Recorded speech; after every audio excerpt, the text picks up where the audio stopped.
Hello and welcome to Vocal Health Disorders. A vocal health disorder, disorder by definition, involves disturbance in regular or normal functions of something. A vocal health disorder could then be considered to include common vocal afflictions and their causes that prevent proper healthy phonation. Any injury on the vocal cord is not generally diagnosed until it is pretty severe. That's the reason why it's important to practice good vocal hygiene and take care of your voice on an everyday basis. Here's some terminology on the common types of vocal health disorders. Laryngitis, which is something many of us have been affected by, is just vocal cord inflammation.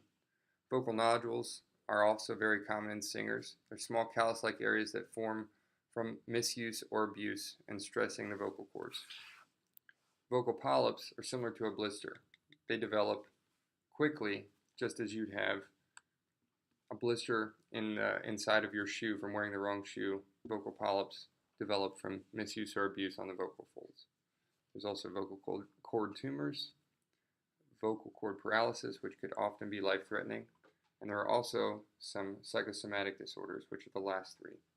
Psychosomatic disorders, like the term suggests, are not related directly only to the anatomical or physical aspects of voice production, but we'll talk more about that in the slides to come.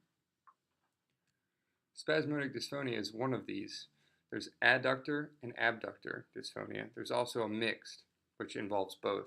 In adductor dysphonia, spasmodic dysphonia, sudden involuntary muscle movements or spasms called the vocal folds to slam together and stiffen, and it affects speech and phonation. Opposite from that, abductor dysphonia involves when the vocal folds are forced apart and they open and can't vibrate freely. Mixed involves a combination of the two.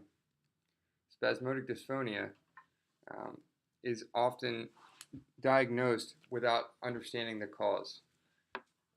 Considered a neurological or psychogenic disorder rather than a disorder of the larynx, it's hard to treat.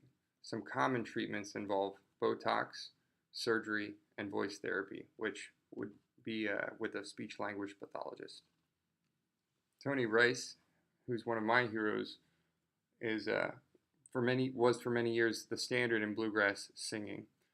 For the last 19 years, he's been unable to sing due to abductor dysphonia. Here's an excerpt from the New York Times about him and a few video examples that we'll get into later. We now come to disorder versus dysfunction. A dysfunction is very different from a disorder. Dysfunctions sometimes lead to disorders. A dysfunction, very simply put, is when your vocal cords do not move the way they should. They don't close and open the way they normally should, and that causes problems with breathing. The symptoms of a dysfunction can be very similar to asthma, however, they're two completely different ailments. The most basic difference being that a vocal cord dysfunction is not an allergic response that starts in the immune system, and the treatment for a dysfunction is also completely different from the treatment for asthma. Vocal health disorders and styles of singing. The common misconception is that it is only rock and pop singers that are diagnosed with serious vocal health issues. However, the classical music world also has its share of regular vocal injuries. There just happens to be a higher stigma about talking about vocal injuries in classical circles.